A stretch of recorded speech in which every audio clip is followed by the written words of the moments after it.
which is yung paano mamuhay ang isang Kristiyano. So, may mga Christian must seek God for God's strength, for strength, that is Philippians 4:13. So, bawat verses may explanation ng pamumuhay ng isang Kristiyano. Okay?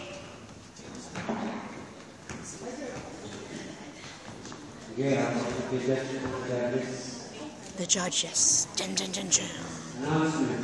Dun, dun, dun. Nakakatawa. Kuha ko nakuha, di ba? Hindi pala nakapindot.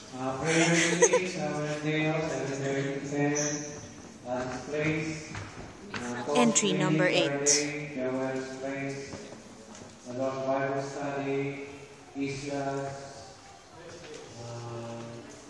Entry number 11. Youth Bible study. Number 7. Share meal next week. Ano ba?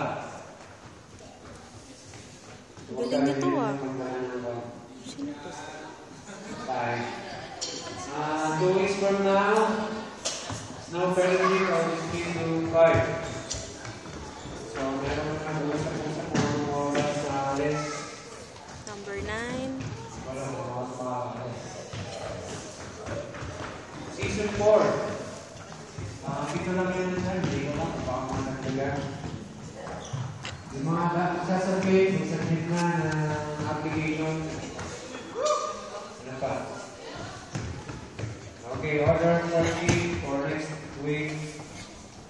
Presider si Rex, opening prayer si Winnie, worship leader si Maricar, Bible reader si Joshua, offering si Maricar, and then our ating speaker si Sister Janet, and Sunday school si Justin. Meron ba ba? Okay, baka may itagay sa kaso.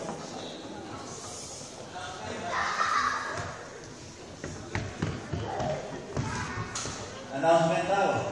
May calculator tayo ah. Mamaya siguro, pagkatapos ng manalo.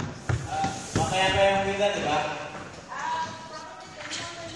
10 more. So, ayan.